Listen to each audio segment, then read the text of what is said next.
দুই পুত্র এক কন্যা সত্ত্বেও বৃদ্ধা মা আজ নিরাশ্রয়। শহরে নেমে এলো অমানবিকতার কালো ছায়া।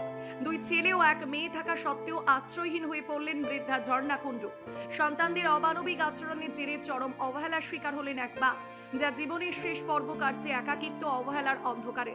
অশোকনগরের বিজয়া ফার্মেসি মোড় সংলগ্ন স্বপ্ননীর বৃদ্ধাশ্রমে বেশ কিছুদিন ধরেই বাস করছিলেন শ্রীমতী ঝর্ণা কুণ্ডু।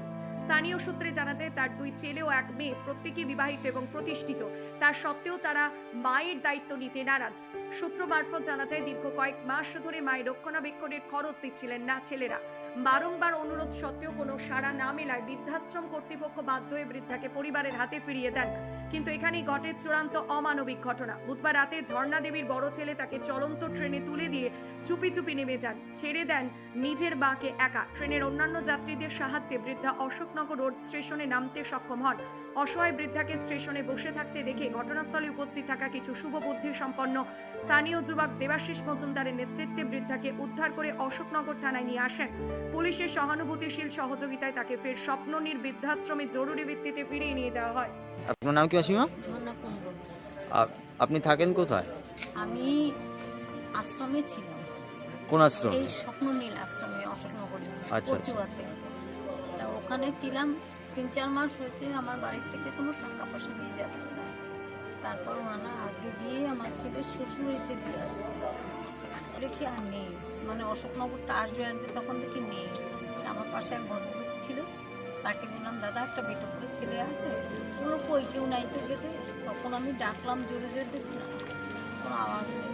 তখন আমাকে নামিয়ে দিল। বললো কোথায় নামবে? আমি অশোকনগর। আমাকে নামিয়ে দিল। এবার নামিয়ে দিয়ে আমি তো কান্নাকাটি করছি, আর কারো আওয়াজ নাই।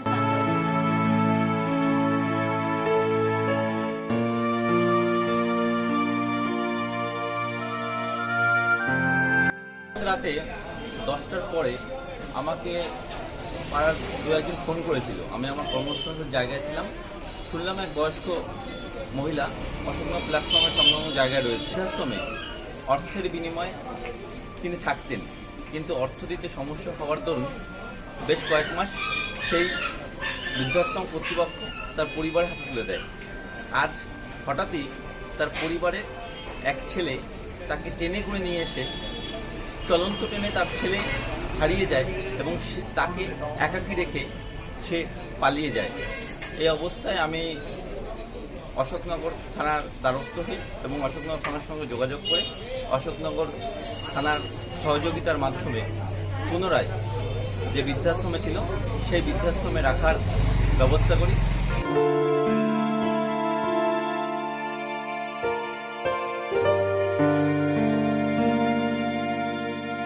টোকো টিভি, এক টোকায় বিনোদন।